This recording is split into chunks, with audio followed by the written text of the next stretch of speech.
কিন্তু এতটুকু বলে যাচ্ছি, একটা বৈধ ভোটারের নাম বাদ যাবে না। প্রত্যেকটা অ্যাডজুডিকেশন যেটা আছে নিষ্পত্তি হওয়ার পরে ভোট ঘোষণা করতে হবে। 28শে ফেব্রুয়ারি যে চূড়ান্ত তালিকা প্রকাশ করা হয়েছিল, সেই প্রকাশিত তালিকায় দেখা গেছে যে একাধিক মানুষের বৈধ নাগরিকদের নাম বাদ দেওয়ার প্রক্রিয়া চালানো হচ্ছে এবং বিশেষ করে 65 লক্ষ মানুষের নাম সেখানে কিন্তু আন্ডার অ্যাডজুডিকেশন করে দেওয়া হয়েছে। আর তার প্রতিবাদ জানিয়ে রাজপথে সরব হয়েছেন আইএসএফ এর কর্মীবৃন্দরা। উপস্থিত রয়েছেন আইএসএফ এর চেয়ারম্যান নওশাদ সিদ্দিকী। একটাও অমীমাংসিত নাম রেখে ভোট ঘোষণা করা যাবে না। পশ্চিমবাংলা সরকারের পক্ষ থেকে চোরেদেরকে বাঁচানোর জন্য এডিসিবির হাত থেকে চাকরি চোর, কয়লা চোর, বিভিন্ন ধরনের চোর যারা আছে, আপনার আরজি করের কাণ্ড, আমাদের বাড়ির মেয়ে তিলোত্তমাকে যারা খুন করেছে তাদেরকে বাঁচানোর জন্য এও না তদন্তে ভার না তাদের হাতে চলে যায়, এর জন্য কোটি কোটি টাকা খরচ করে সুপ্রিম কোর্টে ছোটে। কিন্তু পশ্চিমবাংলার 60 লক্ষ নিরহ ভোটার যারা আছেন তার অধিকাংশই সংখ্যালঘু মুসলমান, তাদের কথা চিন্তা করে সুপ্রিম কোর্টে গেলেন না, শুধুমাত্র একটা ধর্নার নাটক করছেন। এই ধর্নাটা আমরা নাটক ছাড়া অন্য কিছু মনে করছি না।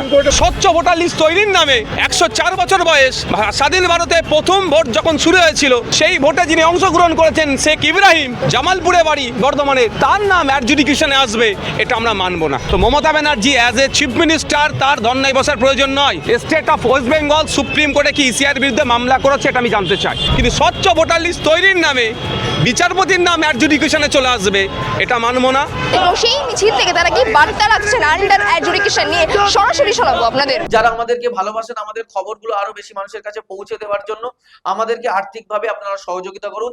স্ক্রিনে যে কিউআর কোড দেওয়া আছে সেখানে স্ক্যান করে আপনারা আপনাদের যতটুকু সাধ্য যে যা পারবেন আর্থিকভাবে সহযোগিতা করে আমাদের পাশে দাঁড়ান। শোনেন, ওই জন্যই আজকে আমাদের রাস্তায় নামা। একটাও অমীমাংসিত নাম রেখে ভোট ঘোষণা করা যাবে না। সরকার গঠন হবে আর মানুষের নাগরিক অধিকার হনন করে, ভোটদানের অধিকার হনন করে মেনে নেব না। 60 লক্ষ মানুষ হোক আর 7,000 মানুষ হোক, প্রত্যেকটা অ্যাডজুডিকেশন যেটা আছে নিষ্পত্তি হওয়ার পরে ভোট ঘোষণা করতে হবে।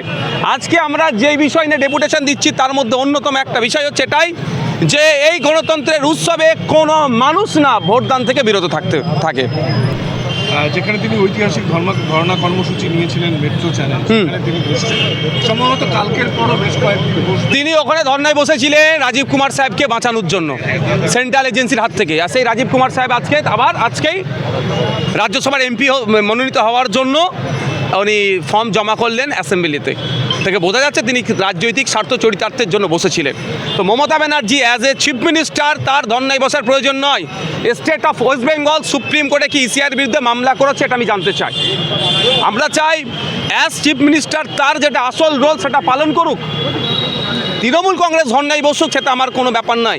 কিন্তু মুখ্যমন্ত্রী হিসাবে প্রথম তার কাজ হচ্ছে রাজ্যের তিনি অভিভাবিকা, এই 60 লক্ষ ভোটাররা এখন আতঙ্কে আছে, আতঙ্ক মুক্তর জন্য state of West Bengal versus election commission of India একটা মামলা আমরা দেখতে চেয়েছিলাম। কিন্তু পশ্চিমবাংলা সরকারের পক্ষ থেকে চোরেদেরকে বাঁচানোর জন্য এডিসিবির হাত থেকে চাকরি চোর, কয়লা চোর, বিভিন্ন ধরনের চোর যারা আছে, ইভেন আপনার আরজি করের কাণ্ড, আমাদের বাড়ির মেয়ে তিলোত্তমাকে যারা খুন করেছে তাদেরকে বাঁচানোর জন্য এও না আপনার তদন্তে ভার না তাদের হাতে চলে যায়, এর জন্য কোটি কোটি টাকা খরচ করে সুপ্রিম কোর্টে ছোটে। কিন্তু পশ্চিমবাংলার 60 লক্ষ নিরহ ভোটার যারা আছেন তার অধিকাংশই সংখ্যালঘু মুসলমান, তাদের কথা চিন্তা করে সুপ্রিম কোর্টে গেলেন না, শুধুমাত্র একটা ধর্নার নাটক করছেন। এই ধর্নাটা আমরা নাটক ছাড়া অন্য কিছু মনে করছি না। মুখ্যমন্ত্রী তো সওয়াল করেছেন কার পক্ষ থেকে? স্টেট অফ ওয়েস্ট বেঙ্গল গিয়ে সওয়াল করেছে না ব্যক্তি মমতা ব্যানার্জি সওয়াল করেছে? আমি জানতে চাই। আমাদের এখানেই গুলিয়ে দেওয়ার চেষ্টা হচ্ছে। এটাই হচ্ছে মমতা ব্যানার্জির পলিটিক্স। বাংলার মানুষকে ভুল বুঝায় যে মমতা ব্যানার্জি সুপ্রিম কোর্টে গিয়ে লড়াই করেছে। মমতা ব্যানার্জিকে যেতে লাগবে না, যা পার্টি হওয়ার দরকার ছিল পশ্চিমবাংলা সরকারকে। কিন্তু দুর্ভাগ্য, না ওয়াকাফের সময় দেখেছি, না আজকে এসআইআরের সময় সে রাজ্য সরকারের যে ভূমিকা পালন করা দরকার সেই ভূমিকা আমরা দেখতে পাইনি। আপনি যে ইস্যুকে সামনে রেখে আজকে আপনারা ডেপুটেশন দিচ্ছেন, সেই একই ইস্যুকে সামনে রেখে তো তৃণমূল কংগ্রেস সরব। তা এই ব্যাপারটা রাজনৈতিকভাবে তৃণমূল কংগ্রেস যে পদক্ষেপ নিচ্ছে তার আমি কিছু সে নিয়ে আমি আলোচনায় যাচ্ছি না। অ্যাজ মুখ্যমন্ত্রী, অ্যাজ চিফ মিনিস্টারের যে ভূমিকা হওয়া দরকার আমরা সেটা লক্ষ্য করছি না, সেটা আমাদের সেটাকে আমরা ভালো পজিটিভ দেখতে পাচ্ছি না।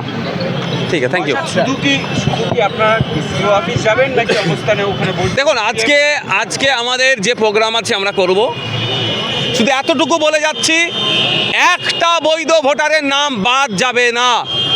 আমরা সেই গণনা ফর্ম বিলি করা পর্ব থেকে শুরু করে গণনা ফর্ম সাবমিট করা থেকে লজিক্যাল ডিসক্রিপেন্সি অবধি আমরা ইলেকশন কমিশনকে প্রতিটা সহযোগী কাজের জায়গায় স্বচ্ছ ভোটার লিস্ট তৈরির জন্য সহযোগিতা করেছি। কিন্তু স্বচ্ছ ভোটার লিস্ট তৈরির নামে বিচারপতির নাম অ্যাডজুডিকেশনে চলে আসবে, এটা মানব না। স্বচ্ছ ভোটার লিস্ট তৈরির নামে 104 বছর বয়স, স্বাধীন ভারতে প্রথম ভোট যখন শুরু হয়েছিল সেই ভোটে যিনি অংশগ্রহণ করেছেন শেখ ইব্রাহিম, জামালপুরে বাড়ি বর্ধমানের, তার নাম অ্যাডজুডিকেশনে আসবে, এটা আমরা মানব না। কি ভোট হবে না তার? আগে সমাধান, পরে নির্বাচন। আচ্ছা, এই যে আমরা দেখছি যে মুখ্যমন্ত্রী রাস্তায় নামার আগেই বামেরা রাস্তায় নেমেছেন মুস্তারি বেগমকে সামনে রেখে। হ্যাঁ, ভালো তো। আইএসএফ প্রত্যেকটা রাজনৈতিক দলকে রাস্তায় থাকতে হবে গণতন্ত্রকে রক্ষার স্বার্থে, মানুষের ভোটাধিকার রক্ষার স্বার্থে। গণতান্ত্রিক প্রক্রিয়াতে কোনো নাটক না করে যে রাজনৈতিক দলগুলো এই 60 লক্ষ ভোটারের জন্য রাস্তায় নামবে, হয়তো ফিজিক্যালি তাদের সাথে না থাকতে পারলেও মেন্টালি তাদের সাথে আমরা সমর্থন করবো। তৃণমূলের সঙ্গে আমি আপনাকে কি বললাম, নাটক না করে।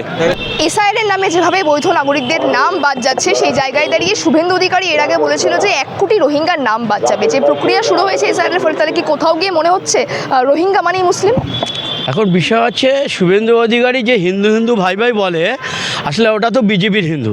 হিন্দু এখন দুপুরকার দাঁড়িয়ে গেছে, এক সনাতনী হিন্দু আর এক বিজেপির হিন্দু। তা শুভেন্দু অধিকারী যখন তৃণমূলে ছিল তখন তার কথাবার্তা একরকম ছিল, বিজেপিতে যাওয়ার পরে গেরুয়া রং পড়ার পরে হিন্দু ওনার জাগ্রত হয়েছে। অতএব আমি শুভেন্দু অধিকারীকে বলতে চাই, মানে 3rd ক্লাস একটা ব্যক্তি যদি থেকে থাকে পশ্চিমবাংলার মধ্যে, বিজেপি তাকে বিরোধী দলনেতা করেছে, সেটা শুভেন্দু অধিকারী। ওর কোনো বিষয়ে বক্তব্য আমার দিতে ইচ্ছা করে না, তবু বললেন বলে বলছি, আগামী দিনে হিন্দু ভাইরাই এই শুভেন্দু অধিকারী সহ বিজেপিকে যোগ্য জবাব এই বাংলায় দিয়ে দেবে। কারণ এই বিজেপি এবং নির্বাচন কমিশন এবং এই তৃণমূল, এদের এই 3টে যোগসাজে বাংলার যে বৈধ ভোটার তাদেরকে অবৈধ করা হয়েছে, ডিভোটার করা হয়েছে। আমরা ইন্ডিয়ান সেকুলার ফ্রন্টের তরফ থেকে আজকে আমরা এখানে জামায়াত হয়েছি, নির্বাচন কমিশনে আমরা ডেপুটেশন দেবো এবং জানাবো যে যতগুলো ভোটারকে বিচারাধীন করা হয়েছে, ডিলিট ভোটার করা হয়েছে, যতক্ষণ না এই ভোটারদের বৈধ হিসেবে ঘোষণা হবে ততক্ষণ আমরা নির্বাচন করতে দেব না। 2026-এ আগে এই ভোটারদের ভোটাধিকার দিতে হবে, বৈধতা দিতে হবে, তবেই নির্বাচন করতে দেবো, তার আগে কোনো নির্বাচন হবে না। কারণ যদি এই ভোটাররা অবৈধ হয়ে থাকে তাহলে মুখ্যমন্ত্রী অবৈধ, প্রধানমন্ত্রী অবৈধ, স্বরাষ্ট্রমন্ত্রী অবৈধ, কারণ এদের ভোটেই তো তারা প্রধানমন্ত্রী হয়েছে। তাহলে তাদেরকেও এই বাংলা ছাড়া হতে হবে, এই ভারত ছাড়া হতে হবে। তা না হলে আমাদের বৈধ ভোটার ঘোষণা করতে হবে, তবে ইলেকশন হবে, তার আগে ইলেকশন করতে দেব না, দেব না, দেব না, দে এক বিন্দু পরিমাণ। নির্বাচন কমিশন নিজেই ঘোষণা করেছে তারা সম্পূর্ণভাবে ত্রুটিমুক্ত তালিকা প্রকাশ করতে পারেনি, নিজেদের ভুল তারা নিজেরাই কিন্তু ধরিয়ে দিচ্ছেন। কি বলবেন তাদের ভূমিকা? দেখুন, এখন নির্বাচন কমিশন আরেকজনের কাছে ঠেলে দিচ্ছে, সে আরেকজনের কাছে ঠেলে দিচ্ছে, এরকম একটা ঠেলাঠেলি চলছে। তৃণমূল বলছে বিজেপি করছে, বিজেপি বলছে তৃণমূল করছে, নির্বাচন কমিশন বলছে এরা করছে, আমার কাছে বৈধ ডকুমেন্টস আসি না, আমি কী করব? তো আমরা বলতে চাইছি, কে কোথায় কি করেছো দেখার দরকার নেই। আমরা বিগত দিনে ভোট দিয়েছি, এবারেও ভোট দেব। আমাদের বৈধ ভোটার ঘোষণা করতে হবে, তার আগে ভোট করতে দেবো না, যে যত যাই করুক না কেন, সে বিজেপি বলুক, তৃণমূল বলুক আর নির্বাচন কমিশন বলুক। আমরা আমাদের ভোটের বৈধতা দিতে হবে, তবেই ভোট ঘোষণা করতে দেবো, তার আগে নয়।